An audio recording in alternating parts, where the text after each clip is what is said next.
ప్రియమైనటువంటి క్రైస్తవ ఆత్మీయ బంధువులందరికీ పేరు పేరున శుభాభివందనలు తెలియజేస్తున్నాను. ప్రియ దేవుని వారలరా, దానియేలు గ్రంథము 4వ అధ్యాయమును మనం ధ్యానించుకుందాం. రాజగు నెబుకద్నెజరు లోకమంతట నివసించు సకల జనులకును దేశస్థులకును ఆయా భాషలు మాటలాడు వారికి ఈలాగు సెలవిచ్చుచున్నాడు. లోకములో ఉన్నటువంటి సకల జనులకి దేశస్థులకును ఆయా భాషలు మాటలాడు వారికి సెలవిచ్చినటువంటి మాట. అంటే నెబుకద్నెజరు మహాసామ్రాజ్యాధినేతగా అప్పుడు ప్రపంచంలో ఉన్నటువంటి దేశాలకి రాష్ట్రాలకి ఆయా భాషలు మాట్లాడేటువంటి వారికి ఇలా పలు విధములైనటువంటి సకల జనులకు చెప్తున్నాడు. ఏమని? మీకు క్షేమాభివృద్ధి కలుగును గాక. మహోన్నతుడగు దేవుడు నా ఎడల చేసిన అద్భుతములను సూచక క్రియలను మీకు తెలియచేయుటకు నాకు మనస్సు కలిగెను. దేవుడు చేసినటువంటి ఈ సూచక క్రియలు ఏవైతే ఉన్నాయో, అద్భుతములు ఏవైతే ఉన్నాయో అవన్నీ మీకు తెలియచేయాలని నాకు అనిపిస్తున్నది. ఆయన అద్భుతములు ఎంతో ఘనమైనవి. ఆయన రాజ్యము శాశ్వత రాజ్యము. ఆయన ఆధిపత్యము తరతరములు నిలుచుచున్నది. దేవుని గురించి గొప్పగా ఏం చెప్తున్నాడు అనంటే, ఇప్పుడు ఇది కొనసాగింపు. దేని యొక్క కొనసాగింపు అనంటే, ఈ షడ్రకు మేషకు అబేద్నెగోలు అగ్నిగుండములో వేసిన కాలిపోకుండా క్షేమంగా ఉండినందులకు వీరిని కాపాడినటువంటి యెహోవా అనేటువంటి దేవుడు గొప్పవాడు అనేటువంటి విషయాన్ని దృష్టిలో పెట్టుకొని ప్రపంచానికి అంతటికీ ఈ మాట సెలవిస్తున్నాడు అన్నమాట. ఆయన ఆశ్చర్యపడ్డాడు. దాని విషయమై మరి వీళ్ళని అభినందిస్తూ దేవుణ్ణి గణపరుస్తూ, మీరు కొలిచేటువంటి దేవుడే, మిమ్మల్ని కాపాడినటువంటి దేవుడే పూజార్హుడు, అలాంటి దేవుడు మరెవడు లేడు అని చెప్పి ఆయన మాట్లాడి ఈ మాటలను కూడా దాని కొనసాగింపు అన్నమాట.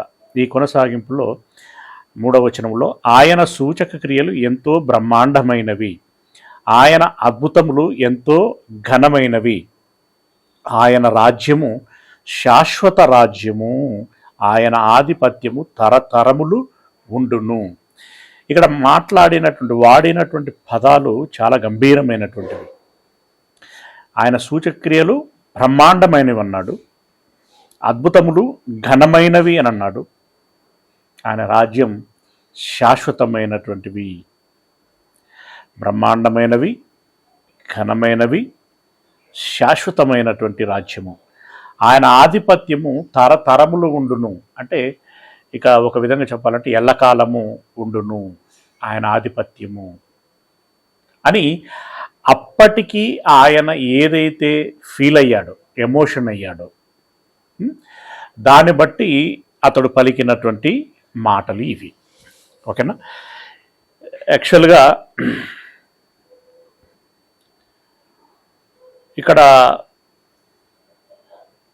ఈ 4వ అధ్యాయము అనేటువంటి విభజన, ఇక్కడ 3వ అధ్యాయము ఇప్పుడు 4వ అధ్యాయంలో ఉన్నటువంటి ప్రారంభ 3 వచనాలు ఏవైతున్నాయో అక్కడి వరకు కొనసాగి ఉండాల్సింది అని అనుకుంటున్నాను. ఇక 4వ వచనం నుండి డిఫరెంట్ మ్యాటర్లోకి వెళ్ళిపోతూ ఉంటాం కనుక ఈ 4వ వచనం నుండి 4వ అధ్యాయం ప్రారంభమై ఉంటే బాగుండేదేమో అని అనిపిస్తూ ఉంటుంది. ఓకే, చదువుదాం. నెబుకద్నెజరను నేను నా ఇంట విశ్రాంతియు నా నగరమందు క్షేమమును గలవాడనై ఉండి ఒక కల కంటిని, అది నాకు భయము కలుగచేసెను. ఆయన తన ఇంట్లో ఉండి ఒక కల కన్నాడు. అంటే నిద్రిస్తూ ఒక కల కన్నాడంట. ఏంటి ఆ కల అనంటే,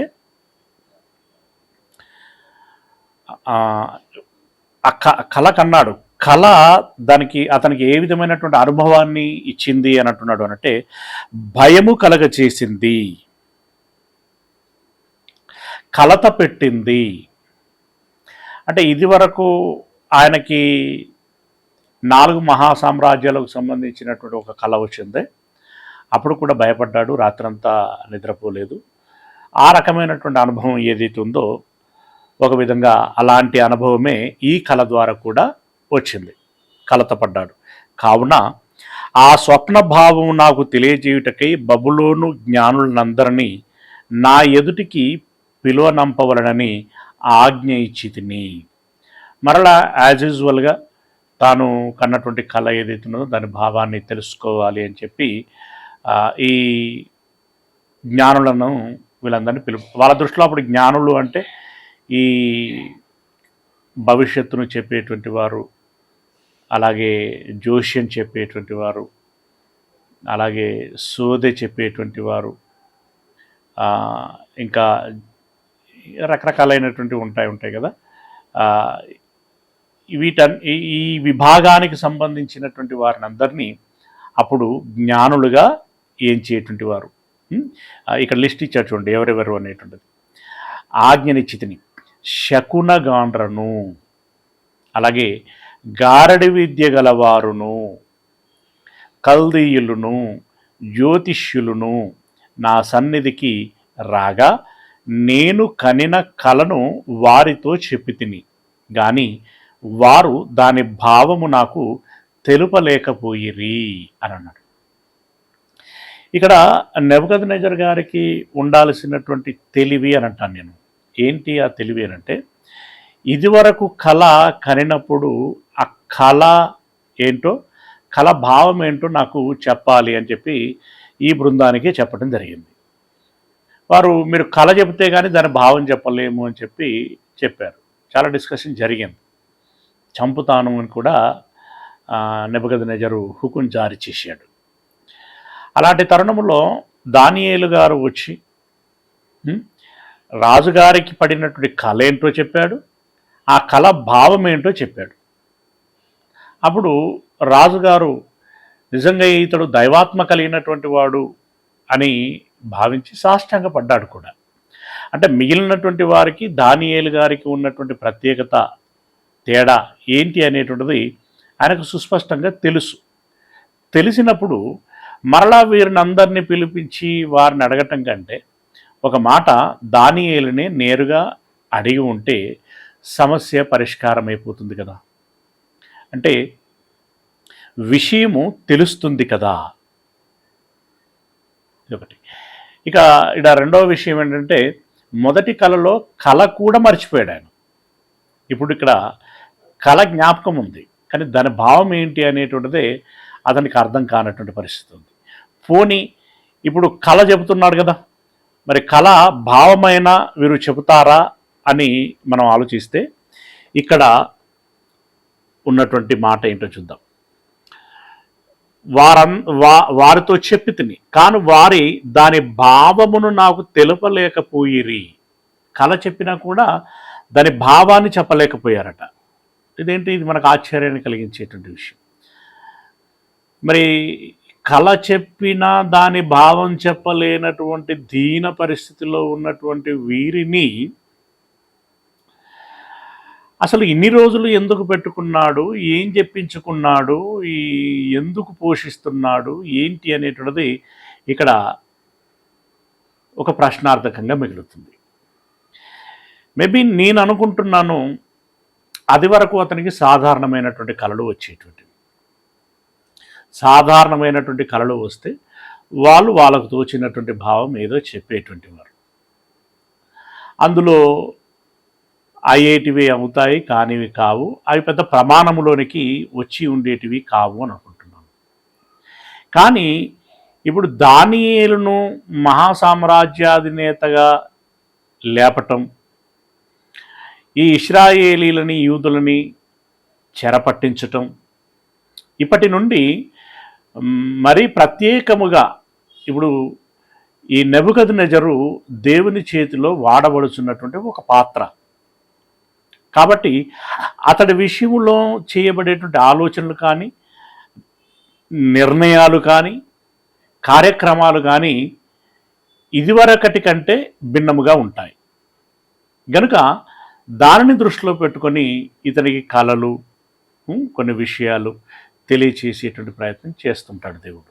ఆ క్రమంలో ఇప్పుడు యెహోవా అనేటువంటి ఆ నిజమైనటువంటి సత్యదేవుడు ఎవరైతే ఉన్నారో అతని తాలూకు విషయాలు ఏవైతే ఉంటున్నాయో వాటిని ఈ శకునగాండ్రు, గారడి, జ్యోతిష్యము, ఈ రకరకాలైనటువంటి విద్యలు కలిగినటువంటి వారు చెప్పలేకపోతున్నారు.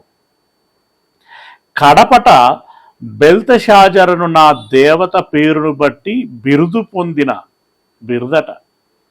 ఓకే, ఆ బిరుదు దానియేలుకి ఇవ్వటానికి ఆ పేరుకున్నటువంటి అర్హత ఏంటి అనేటువంటిది ఈ రాజుగారు ఆలోచించుకోవాల్సినటువంటి విషయం.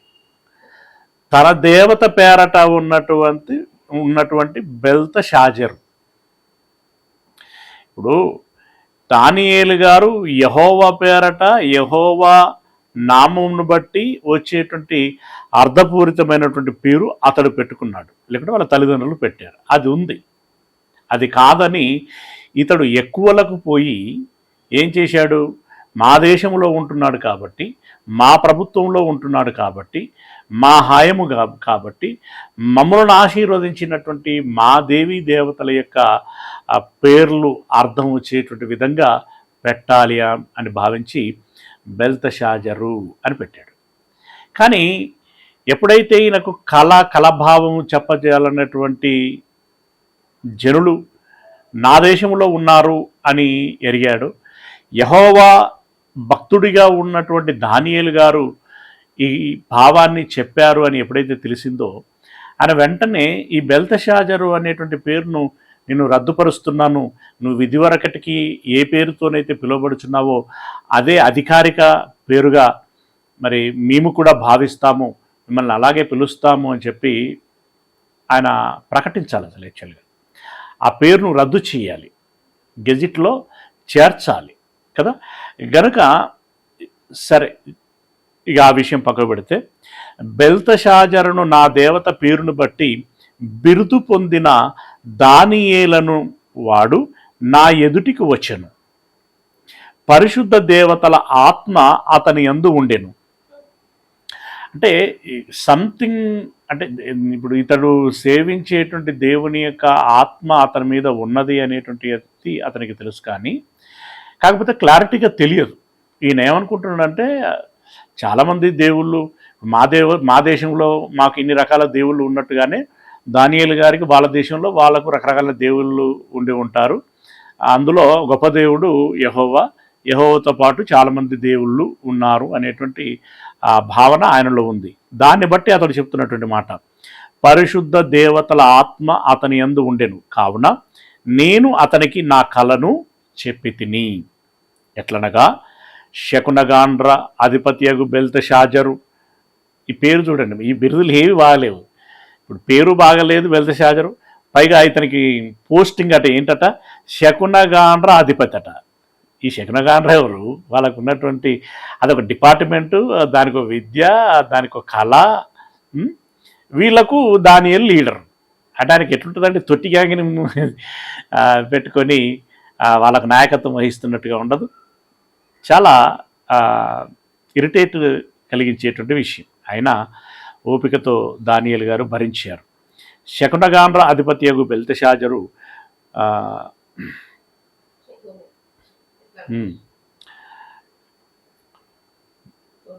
పరిశుద్ధ దేవతల ఆత్మ నీ అందును ఉన్నదని, ఏ మర్మము నిన్ను కలత పెట్టదనియు నీ నెరుగుదును గనుక నేను కనిన కలయు దాని భావమును నాకు తెలియజెప్పుము అని అన్నాడు.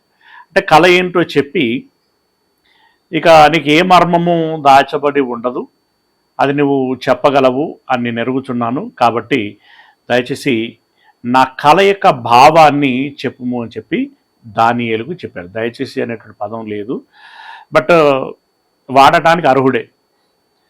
ఎందుకంటే సాష్టాంగపడినటువంటి వాడు ఇప్పుడు ఇప్పుడు ఇప్పుడు ఆయనకు గతి లేదు కదా, ఒక విధంగా గత్యంతరం లేదు కదా, దానియేలునే సంప్రదించి ఆ భావాన్ని తెలుసుకోవాల్సినటువంటి అవసరం ఉంది. సరే, కాకపోతే ఒక చక్రవర్తిగా అని ఉండడు అనుకుందాం. ఓకే, సరే, ఆ మాట పక్కకు పెడితే 10వ వచనంలో, నేను పడక మీద పరుండి ఉండగా నాకు ఈ దర్శనములు కలిగెను. నేను చూడగా భూమి మధ్యను మిగుల ఎత్తుగల ఒక చెట్టు కనబడెను. భూమి మధ్యలో ఒక పెద్ద చెట్టు కనబడిందట. ఆ చెట్టు వృద్ధి పొంది బ్రహ్మాండమైనదాయను, అంటే బాగా విస్తరించింది, అంటే మ్రానుగా మారిపోయింది. దాని పై కొమ్మలు ఆకాశమునంటున్నంత ఎత్తుగాను, దాని ఆకారము భూతలమంత విశాలముగాను కనబడెను. అంటే ఎటు చూసినా అంతులేనంత గొప్ప వృక్షము ఆయనకు కనబడింది. ఇటు అటు పైకి చూస్తే ఆకాశం చివరించి దాకా కనబడుతుంది, ఇటు చుట్టుపక్కల చూస్తే భూమి ఎంత వెడల్పు ఉందో అంత వెడల్పు దాని కొమ్మలు శాఖపు శాఖలుగా విస్తరించినట్లుగా కనబడింది. మరియు నేను నా పడక మీద పండుకొని ఉండి నా మనస్సునకు కలిగిన దర్శనములను చూచుచుండగా జాగరూకుడగు ఒక పరిశుద్ధుడు ఆకాశము నుండి దిగివచ్చి ఈలాగు బిగ్గరగా ప్రకటించెను. ఆయన పడుకొని ఆ కళను చూస్తూ ఉన్నాడట. అలా చూస్తూ ఉండగానే జాగరూకుడగు ఒక పరిశుద్ధుడు, అంటే అత్యంత జాగ్రత్త కలిగినటువంటి ఒక పరిశుద్ధుడు ఆకాశము నుండి దిగివచ్చి ఒక మాట ప్రకటించాడట బిగ్గరగా. ఏమని? ఈ చెట్టును నరికి దాని కొమ్మలను కొట్టి దాని ఆకులను తీసివేసి దాని పండ్లను పారవేయుడి, పశువులను దాని నీడ నుండి తోలివేయుడి, పక్షులను దాని కొమ్మల నుండి ఎగరగొట్టుడి. అయితే అది మంచునకు తడిసి పశువుల వలె పచ్చికలో నివసించున్నట్లు దాని మొద్దును ఇనుము ఇత్తడి కలిసిన కట్టుతో కట్టించి పొలములోని గడ్డి పాలగునట్లు దానిని భూమిలో విడువుడి అని అన్నాడు. మొత్తానికి అంత పెద్ద చెట్టును చూపించి ఇప్పుడు ఏం చెప్తున్నట్టే, ఈ చెట్టు కొమ్మలన్నిటిని నరికేయండి, చెట్టును కూడా నరికేయండి అని అన్నాడు. ఆకులు త్రుంచేయండి, పండ్లను కూడా పడేయండి అని అన్నాడు. అయితే అప్పటి వరకు ఆ చెట్టు కొమ్మల మీద ఎన్నో పక్షులు ఆవాసాలను ఏర్పాటు చేసుకునేట. ఆ చెట్టు నీడన ఎన్నో రకాలైనటువంటి పశువులు, జీవులు ఆ నీడ కింద సేద తీరుతాయి. అది అనేకులైనటువంటి వారికి అనేకమైనటువంటి జీవులకు ఆశ్రయం ఇచ్చేటువంటిదిగా ఉండింది. అలాంటి చెట్టు ఇప్పుడు నరకబడితే పక్షులు లేకుండా పోతాయి, పక్షులకి ఆసరా లేకుండా పోతుంది ఆవాసం, జీవరాశులకు నిలువ నీడ లేకుండా పోతుంది. ఇక పండ్లు ఉండవు, ఆకులు ఉండవు, మొత్తంగా నరకబడుతుంది. ఇక మొండెము ఉంటుంది కదా, కాండం. ఆ కాండమును ఏం చేయమంటున్నంటే ఇనుము ఇత్తడిని కలిపి సంఖ్యలు ఒక తాడు మాదిరిగా తయారు చేయమంటున్నాడు. తయారు చేసి ఆ మొద్దునకు కట్టి బయట పచ్చికలో మంచు పడేటట్లుగా అక్కడ పడేయండి అని అన్నాడు. అంటే అది కట్టబడి పడేయబడాలి అని అన్నాడు. ఈ చెట్టేంది, ఇవి కొట్టాలనటం ఏంది, ఆ కాండమును వేరుపరచటం ఏంటి, దానికి సంఖ్యలతో కట్టడం ఏంటి, దీన్ని తీసుకుపోయి మంచులో పడేయండి అని చెప్పటం ఏంటి, ఆయనకి పెద్ద కన్ఫ్యూజన్ వచ్చేసింది. ఏంటి దీని భావము? దాని గురించి అంత ఆలోచించాల్సిన అవసరం ఉన్నదా? ఇప్పుడు ఏదో ఒకటి అయిందిలే, మర్చిపోతే అయిపోతుంది కదా అంటే అలా మరవటానికి ఉండదు. ఎందుకంటే ఇదివరకటి కొన్ని కళలలో కొన్ని సందేశాలు వచ్చాయి, కొన్ని హెచ్చరికలు వచ్చాయి, కొన్ని సూచనలు వచ్చాయి. కాబట్టి అది ఏంటి అనేటువంటిది తెలుసుకోవలసినటువంటి ఆవశ్యకత ఇతడికి ఉంటుంది. అంటే నార్మలా, ఇప్పుడు మామూలుగా జ్వరము అనంటే పెద్ద టెస్టులు ఏం అవసరం లేదు, వచ్చిపోయింది, అది వచ్చినట్టుగా మళ్ళీ పోతుంది అనుకోవచ్చు. కానీ రకరకాలైనటువంటి వైరల్స్తో, రకరకాలైన కొత్త కొత్త జబ్బులతో ఇప్పుడు జ్వరాలు వస్తున్నప్పుడు, ఇప్పుడు జ్వరము వచ్చింది అనంటే ఒక రోజులో తగ్గుతుంది అని అనుకుంటే ఇట్స్ ఓకే. మరి తగ్గకపోతే ఎందుకైనా మంచిది అని చెప్పి ముందస్తు పరీక్షలు చేయించుకుంటాం కదా.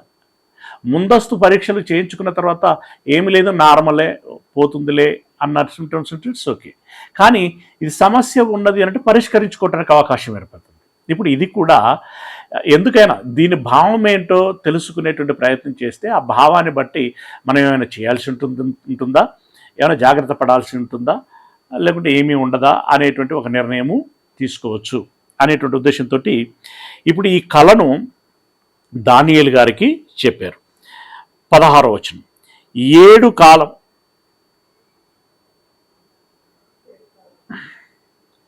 అంతేనా మనం చదివేది? 7 కాలములు గడుచు వరకు వానికున్న మానవ మనస్సుకు బదులుగా పశువు మనస్సు వానికి కలుగును. ఇక్కడ సడన్గా వాడు అనేటువంటి మాట వచ్చింది. ఇందాకనేమో మొద్దు అనేటువంటి పదము వాడటం జరిగింది. ఇప్పుడు 7 కాలములు గడుచు వరకు వానికున్న మానవ మనస్సుకు బదులుగా పశువు మనస్సు వానికి కలుగును. ఈ ఆజ్ఞ జాగరూకులకు దేవదూతల ప్రకటన అనుసరించి జరుగును. నిర్ణయమైన పరిశుద్ధుల ప్రకటనను అనుసరించి సంభవించును.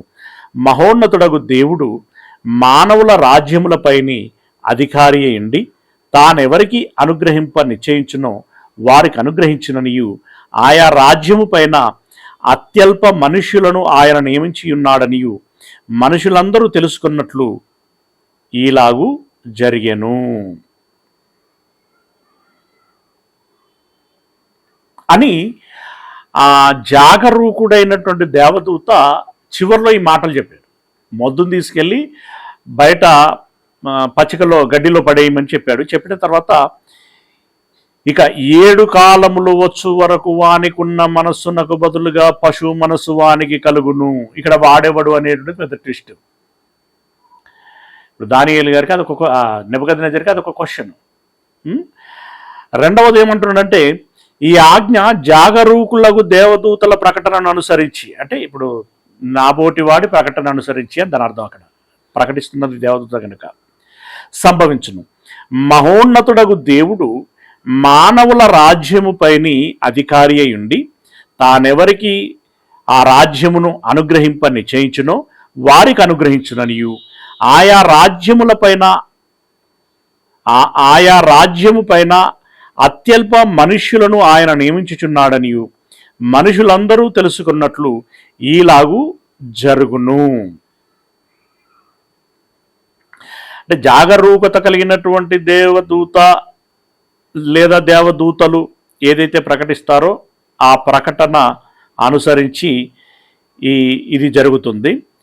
ఆ నిర్ణయమైన పరిశుద్ధుల యొక్క ప్రకటనను అనుసరించి, పరిశుద్ధులు చెప్పితే కూడా దాన్ని బట్టి కూడా ఆ విధంగా జరుగుతుంది అని చెప్తూ, రాజ్యముల పైన దేవుడు అధికారి అయి ఉన్నాడు. అది చిన్న రాజ్యం కావచ్చు, పెద్ద రాజ్యం కావచ్చు, సామ్రాజ్యము, మహాసామ్రాజ్యం, వీటన్నిటి మీద అధికారి అయి ఉన్నాడు. అధికారి అయి ఉన్నటువంటి ఆయన ఏం చెయ్యగలడు అంటే ఈ రాజ్యముల మీద తానెవరిని కూర్చుండబెట్టాలి అనుకుంటే వారిని కూర్చుండబెట్టగలడు. అవసరమైతే లోకములో ఉన్నటువంటి అతి సామాన్యమైనటువంటి అత్యల్పమైనటువంటి మనిషిని కూడా చక్రవర్తిని చేయగలడు అని ఈ దేవదూత చెప్పడం జరిగింది. ఇప్పుడు చెట్టు వరకు ఒకెత్తైతే చివరి మాటలు రాజ్యం మీద దేవుడు అధికారి అయి ఉన్నాడు, అతడు అత్యల్పమైనటువంటి వ్యక్తిని కూడా అక్కడ కూర్చుండబెట్టగలడు అని చెప్పి, దానికి ముందు ఏం చెప్పబడ్డది? ఈ 16వ వచనంలో 7 కాలములు గడుచు వరకు వానికి ఉన్నటువంటి మనస్సు న్యాచురల్గా మానవ మనస్సు ఏదైతే ఉంటుందో దానికి బదులుగా మృగముల మనస్సు, దానికి బదులుగా పశువు మనస్సు వారికి కలుగును. పశువుకు ఎలాంటి మనస్సు అయితే ఉంటుందో అలాంటి మనస్సు వాడికి కలుగుతుంది అని చెప్పాడు. 7 కాలములు, 7 కాలములు అంటే ఇది 7 సంవత్సరములు అని అనుకోలేము. అదే సమయంలో 7 సీజన్లు ఉంటాయి కదా. అంటే సంవత్సరం 3-4 సీజన్లు వస్తూ ఉంటాయి. అలాంటి సీజన్లను దృష్టిలో పెట్టుకొని చెప్పాడా అని తెలియదు. లేదు అనంటే 7 అనేటువంటి ఒక సంపూర్ణత, అంటే తాను ఒక పీరియడ్ ఫిక్స్ చేశాడు, ఆ పీరియడ్ ముగిసేంత వరకు అని అర్థం చేసుకోవాలా. ఎందుకంటే దీన్ని కొంతకాలము అని మాత్రమే అర్థం చేసుకోగలం, కానీ ఇంత అని చెప్పి మనము దాన్ని ఫిక్స్ చేయటానికి ఇక్కడ ఈ వచనం వెసులుబాటు ఇవ్వలేదు. 7 కాలములు అని అన్నాడు. 7 కాలములు అంటే అదే సీజన్స్ గురించి చెప్పి ఉండొచ్చు, లేదా ఇయర్స్ గురించి చెప్పి ఉండొచ్చు. సీజన్లకే ఎక్కువ అవకాశం ఇస్తున్నది. ఓకే, మొత్తానికి అప్పటి వరకు ఆడు ఆ మానవ మనస్సునకు బదులు పశువు మనస్సు కలిగి ఉంటాడు అని అన్నాడు. ఎక్కడో కొడుతుంది కదంటే మాట. ఇదేంటి పశువు మనస్సు కలిగి ఉండటం ఏంటి? పశువు మనస్సు అంటే పశువుకు కొన్ని లక్షణాలు ఉంటాయి కదా, అలాంటి లక్షణాలు వాడు కలిగి ఉంటాడు అని దాని అర్థం. పశువు గడ్డి మేస్తుంది, పశువు నెమరు వేస్తుంది, పశువు ఇక దాని చేష్టలన్నీ డిఫరెంట్ కదా, రైట్?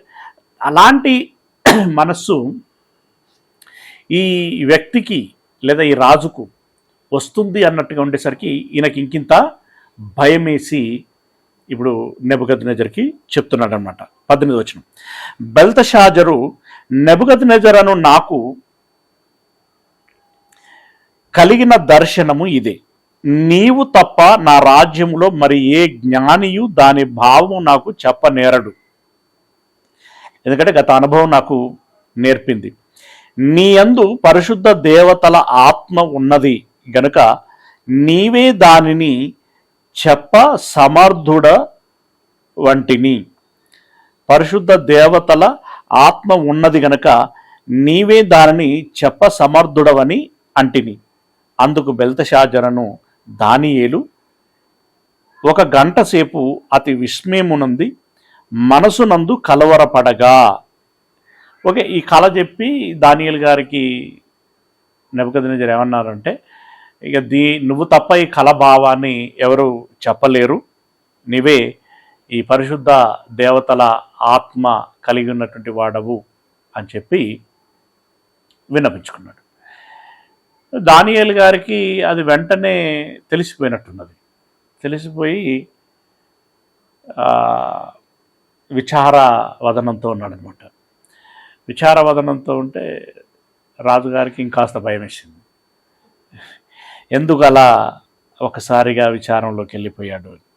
కలవరపడగా రాజు బెల్తషాజరు ఈ దర్శనం వలన కానీ దాని భావం వలన కానీ నీవు కలవరపడకము అనేను. అంటే ఈ రాజుగారే నెబుకద్నెజర్కి ధైర్యం చెప్తున్నాడు. ధైర్యం మీన్స్ అక్కడ సరే నీకేం తెలిసిందో, దాని భావం ఏమై ఉన్నదో దాన్ని నాకు చెప్పటానికి నువ్వు వెనకాడకు అని దాని అర్థం. అక్కడ భయపడకు అని అంటే ఒక బ్యాడ్ న్యూస్ అనుకో, ఈ బ్యాడ్ న్యూస్ని రాజుగారికి నేను ఎలా చెప్పేది అని కొన్ని సందర్భాల్లో కొంతమంది భయపడటం, మొహమాట పడటం ఇలా జరుగుతూ ఉంటుంది. నువ్వు అలా భయపడాల్సినటువంటి అవసరం లేదు, చెప్పుము అని నేను.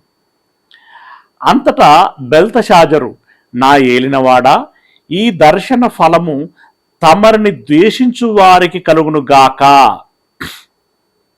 దాని భావము తమరి శత్రువులకు చెందునుగాక అన్నాడు. అంటే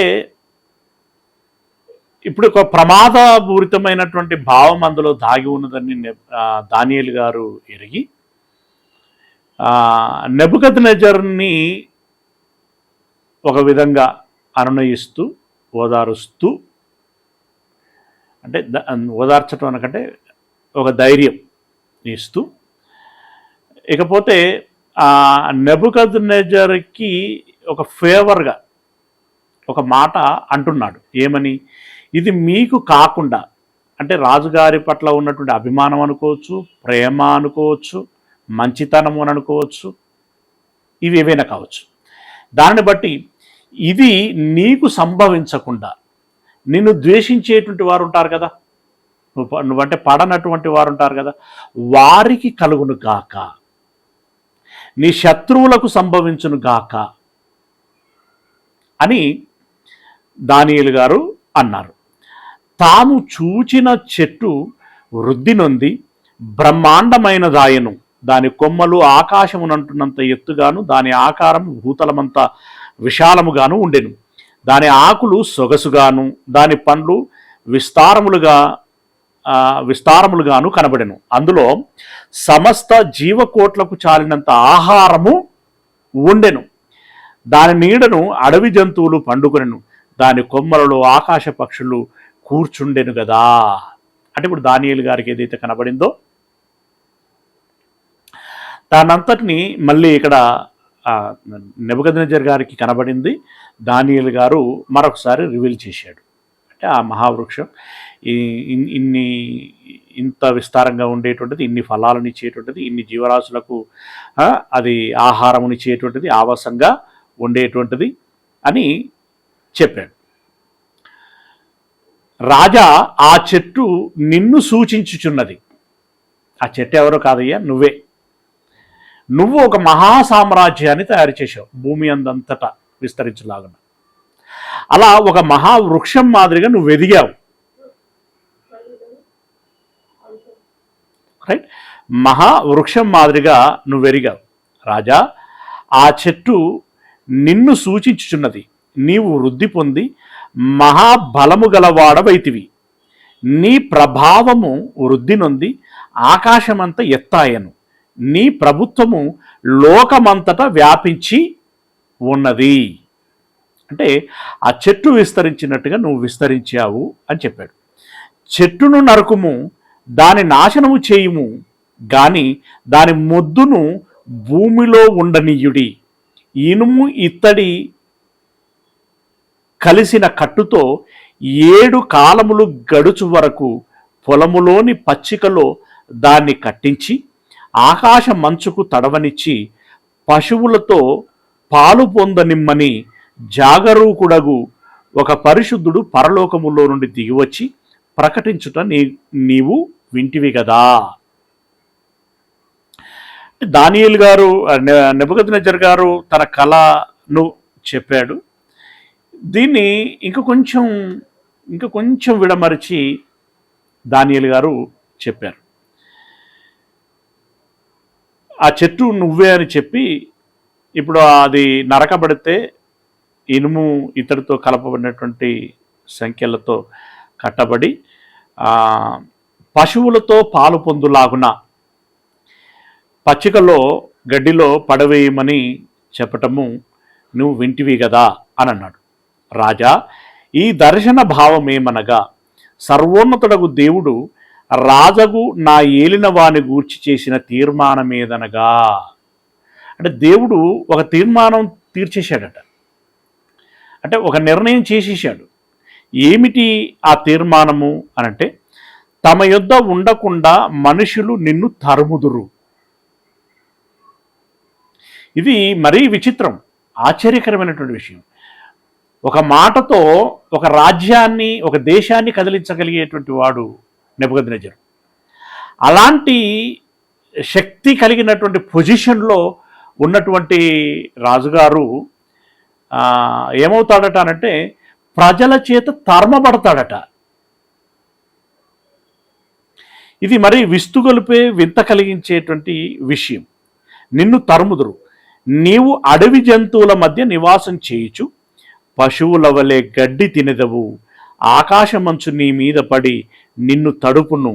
సర్వోన్నతుడగు దేవుడు మానవుల రాజ్యము పైన అధికారి అయి ఉన్నాడనియు, తానెవనికి తాను అనుగ్రహింప నిశ్చయించునో వానికి అనుగ్రహించుననియు నీవు తెలుసుకుని వరకు 7 కాలములు నీకీలాగు జరుగును. చెట్టు యొక్క మొద్దు నుండనీయుడని వారు చెప్పిరి కదా. దాని వలన సర్వోన్నతుడు అధికారి అని నీవు తెలుసుకొనిన మీదట నీ రాజ్యము నీకు మరలా ఖాయముగా వచ్చునని తెలుసుకోము అని అన్నాడు. అయ్యా, ఇప్పుడు అది మీ గురించే చెప్పబడింది. ఆ మొద్దు ఎవరో కాదు, మీరే. మీరే పశువు వలె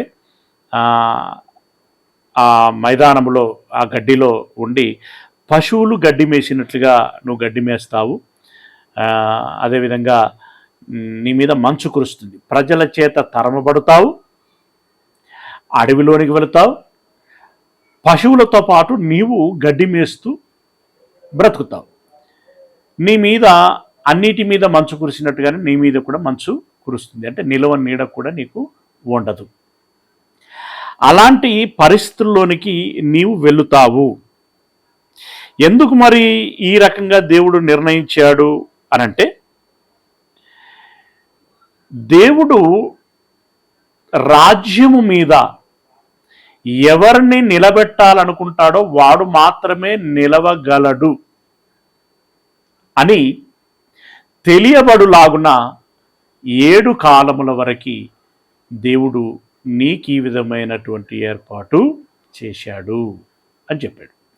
అంటే ఇప్పుడు దీన్ని బట్టి మనకు అర్థమవుతున్నది ఏంటి అనంటే, నెబుకద్నెజర్ గారు ఏదో తేడాగా ఆలోచించాడు, తేడాగా ఒక ఆలోచన కలిగి ఉన్నాడు. ఏంటి అని మనం కిందికి వెళ్ళినట్టయితే, రాజా, నా యోచన నీ దృష్టికి అంగీకారమగునుగాక. ఒకవేళ నీవు నీ పాపములు మాని నీతి న్యాయములను అనుసరించి నీవు బాధ పెట్టిన వారి యందు కరుణ చూపిన ఎడల నీకున్న క్షేమము నీకిక మీదట ఉండునని దానియేలు ప్రత్యుత్తరము ఇచ్చెను. అయ్యా, ఇప్పటికైనా నీవు నీ మనసును మార్చుకొని ప్రజల మీద కరుణ చూపి నువ్వు సరి అయినటువంటి విధానంలో గనక మనస్సు కలిగి నీ పరిపాలన కొనసాగించినట్టయితే నీవు క్షమించబడుదువు. ఇక మీదట నీకు క్షేమం మరలా వస్తుంది అని కూడా దానియేలు గారు చెప్పారు. పైన చెప్పినదంతయు రాజగు నెబుకద్నెజరుకు సంభవించెను. 12 నెలలు గడిచిన పిమ్మట, అంటే సంభవించింది. ఎప్పుడు సంభవించిందంటే 12 నెలలు గడిచిన పిమ్మట, అంటే సంవత్సరం తర్వాత అతడు తన రాజధానియగు బబులోనులోని నగరునందు సంచరించుచుండగా, ఆయన ఎప్పటి మాదిరిగా ఆహో ఓహో అనేటువంటి బలగంతో వీధిలో వెళుతూ ఉంటుండగా ఏం జరిగింది? రాజు బబులోనను, ఈ మహా విశాల పట్టణము నా బలాధికారమును నా ప్రభావ ఘనతను కనపరుచుటకై నా రాజధాని నగరముగా నేను కట్టించినది కాదా అని తనలో తాను అనుకొనెను.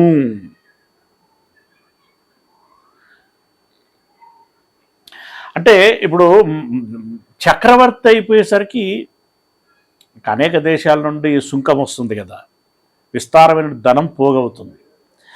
ఆ ధనముతోటి ఏం చేశాడంటే రాజధాని ఏదైతే ఉందో బబులోను దేశానికి రాజధాని ఏదైతే ఉందో ఆ రాజధానిని విశాలంగా కట్టాడు. విశాలమనే కాదు, చాలా అందంగా కట్టి ఉంటాడు. అంటే మంచి మన్నిక, మంచి అందము, మంచి అనుకూలమైనటువంటి విధానంలో ఆ రోడ్లు, ఆ సిస్టమ్ అంతా కూడా చాలా బాగా ఇంజనీరింగ్ డిజైన్ తోటి కట్టి ఉంటాడు.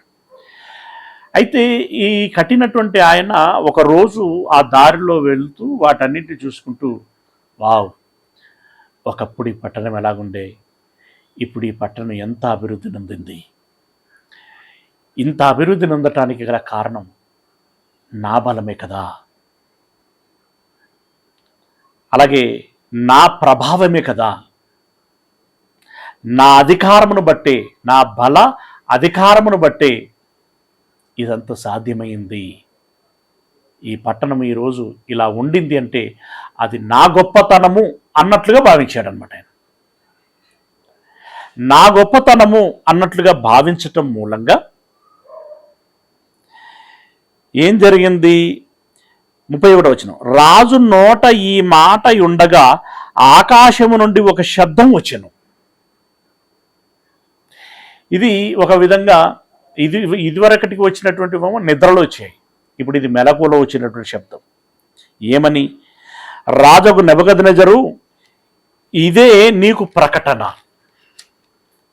ఇదిగో నీకు చేయబడుచున్నటువంటి ప్రకటన ఏంటంటే ఇదే, నీ రాజ్యము నీ యొద్ద నుండి తొలగిపోయెను. ఎప్పుడైతే నీవు ఈ మనస్సు కలిగి ఉన్నావో, ఈ అభిప్రాయం కలిగి ఉన్నావో, అప్పుడే నీ రాజ్యము నీ యొద్ద నుండి తొలగిపోయాను. అంటే నీ అధికారము, రాజ్యం మీద నీకున్నటువంటి పట్టు పోయింది. తమ యొద్ద నుండి మనుష్యులు నిన్ను తరిమెదరు. వాణి వినబడుతున్నది, వీధిలో ఉండగానే వాణి వినబడుతున్నది. నీవు అడవి జంతువుల మధ్య నివాసం చేయుచు పశువుల వలె గడ్డి మేసెదవు. సర్వోన్నతుడగు దేవుడు మానవుల రాజ్యంపైని అధికారి అయ్యుండి తానెవనికి దాన్ని అనుగ్రహింప నిశ్చయించునో వానికి అనుగ్రహించునని నీవు తెలుసుకొను వరకు 7 కాలములు నీకు ఇలాగు జరుగునని చెప్పాను. అంటే రిపీటెడ్ స్టేట్మెంట్ అది. కానీ ఎప్పుడు వచ్చింది అనంటే రాజుగారికి ఈ రకంగా నా గొప్పతనం, నా బలాధికారంతో, నా ప్రభావంతో ఈ పట్టణము ఇలా కట్టబడింది, ఈ విధంగా అభివృద్ధి నొందింది అని భావిస్తే, ఒరే అందులో నీ బలాధికారం కాదు, నీ ప్రభావము కాదు, సర్వోన్నతుడగు దేవుడు, మహాసామ్రాజ్యాల అధినేత అయినటువంటి దేవుడు ఈ రాజ్యం మీద నిన్నే కాదు ఇంకెవరిని కూర్చుండబెట్టైనా ఇలాంటి కట్టడాలు కట్టించగలడు, ఇలాంటి పరిపాలన చేయించగలడు. కాబట్టి నీవు ఇలా తలంచినందుకు గాను నీవు పశువుల వలె గడ్డి మేయుచు అరణ్యములో ఉంటావు అని చెప్పి మళ్ళీ వర్తమానం వచ్చింది. ఆ గడియలోని అలాగున నెబుకద్నెజరుకు సంభవించను. ఇప్పుడు ఇది నిజంగా ఆ దృశ్యం అసలు మనకు అంతుపట్టనటువంటి విషయం. ఎలా ఉంటుంది అంటే, ఇప్పుడు అంతమంది అప్పటి వరకు రాజుగారికి ఎదురుపడటం అంటేనే భయపడతారు జనాలు.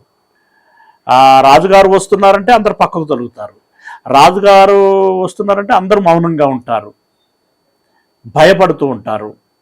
అలాంటి ఆ సిచ్యువేషన్ ఆ క్షణం దాకా ఉండి మరుక్షణంలో వాళ్ళందరూ మరి రాళ్ళు పట్టుకున్నారో, కర్రలు పట్టుకున్నారో, ఏది దొరుకుతుంది ఏది పట్టుకున్నారో, మొత్తానికి రాజు గారి మీదకి దాడి చేశారు. భయపడి ఇప్పుడు ఇతడు పారిపోతున్నాడు. సీను ఎంత, ఇప్పుడు అంతసేపు రాజుగారికి ప్రజలందరూ భయపడితే ఇప్పుడు ప్రజలందరికీ రాజుగారు భయపడుతున్నారు. అంటే అంత ఎఫెక్టివ్ మార్పు అనేటువంటిది అంత చిన్న వ్యవధిలో ఎలా వచ్చింది, అది చూస్తే చూడటానికి ఎలా కనబడుతుంది అనేటువంటిది మనకు కూడా చాలా ప్రశ్నార్థకమైనటువంటి విషయం. ప్రశ్నార్థకం అంటే దేవుడు తలుచుకుంటే ఏదైనా అవుతుంది, కానీ ఈ ఉన్నటువంటి ప్రజలు, అంటే ఈ ప్రజల మూడు కూడా దేవుని ఆధీనంలోనికి వెళుతుందేమో. అప్పటి వరకు రాజుగారంటే భయపడినటువంటి వారు ఆడికేంద్ర భయపడేది అనేటువంటి ఒక స్వభావము పెరుగుతుందేమో. ఏదేమైనా కూడా నిజంగా అది మనకు ఊహకు చాలా అతీతంగా కనబడుతూ ఉన్నది. మొత్తానికి దేవుడు తలుచుకుంటే ఏదైనా చేయగలడు అనేటువంటి విషయాన్ని మనం అర్థం చేసుకోవాల్సిందే.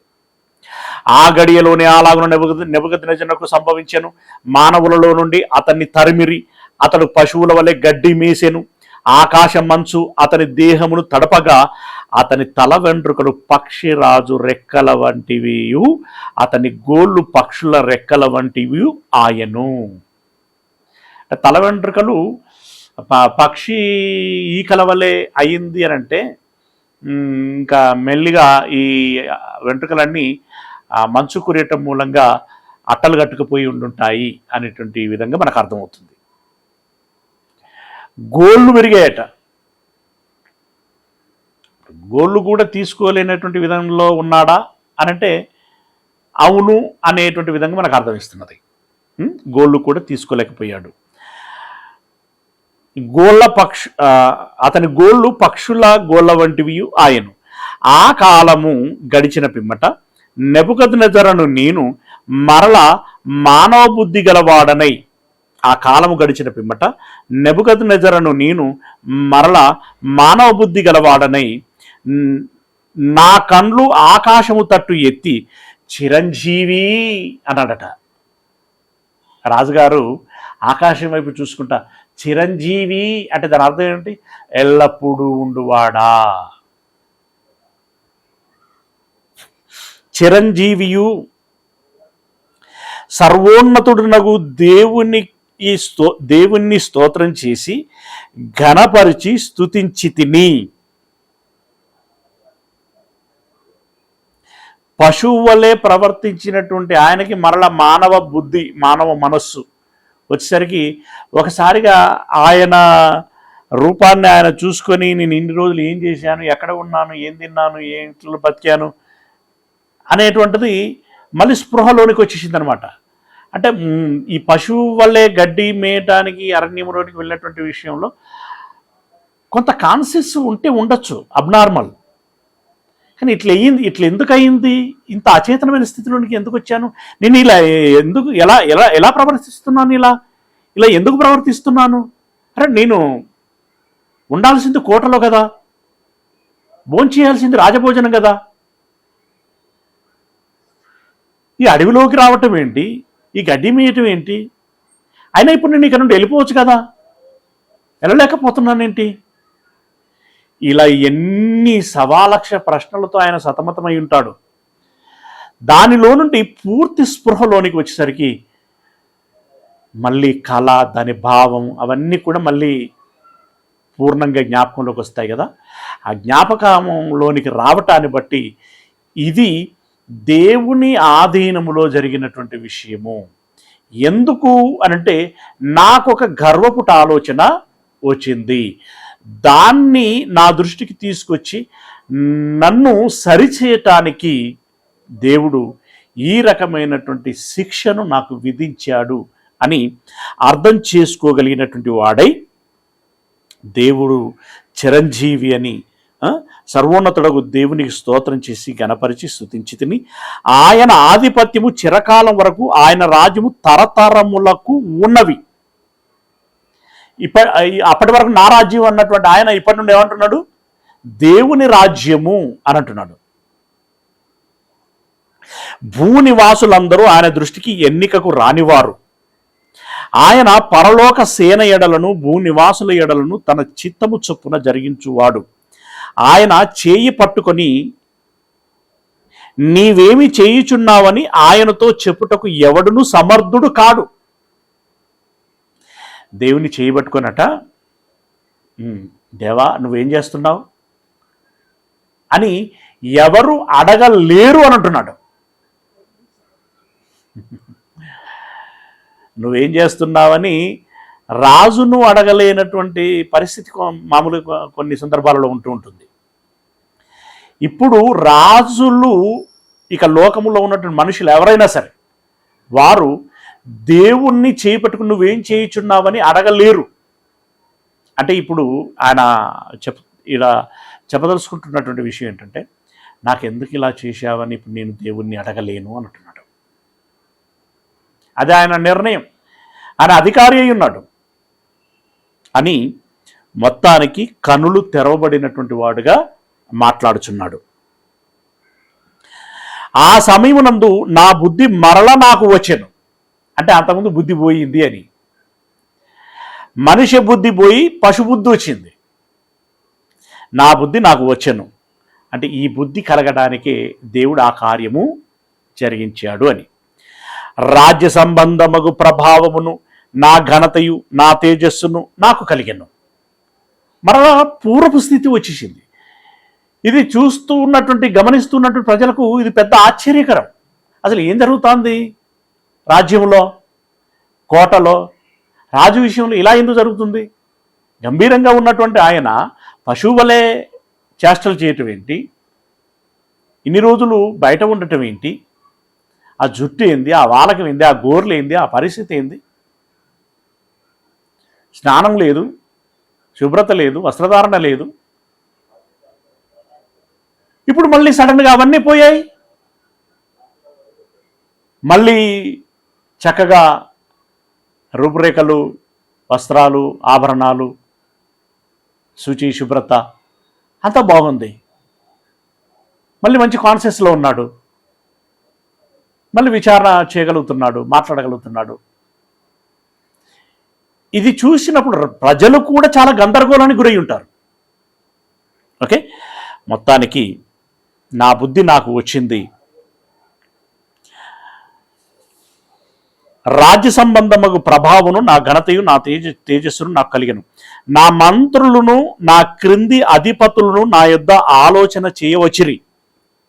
మళ్ళీ వాళ్ళు కూడా మాట్లాడడానికి వచ్చారట. రాజుగారు మరి సెలవియ్యండి అన్నట్లుగా మళ్ళీ వాళ్ళందరూ వచ్చారట.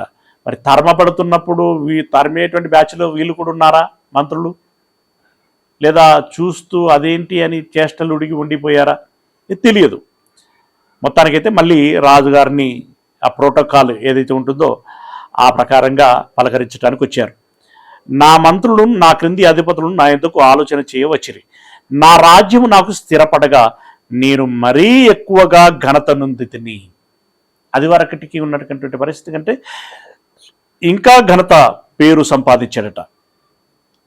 ఈలాగు నెబుకద్నెజరును నేను పరలోకపు రాజు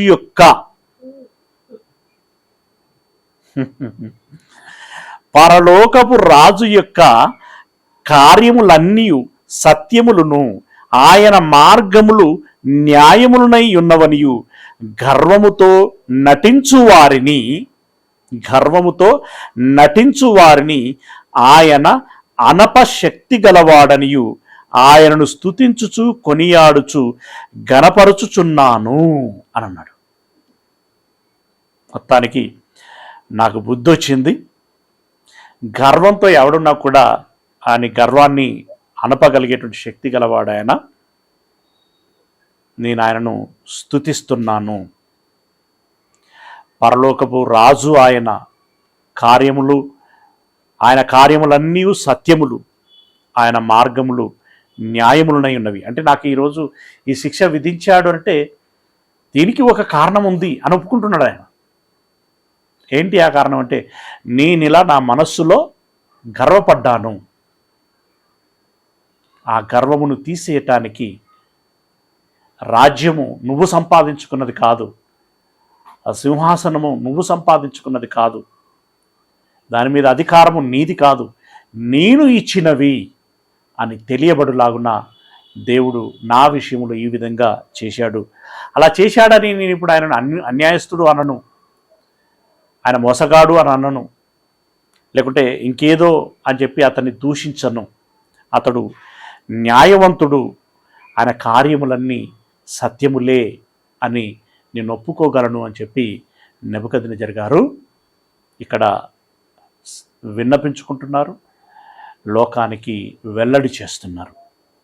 ఇది నెబుకద్నెజరు అనేటువంటి బబులోను మహాసామ్రాజ్య అధినేత యొక్క అనుభవం.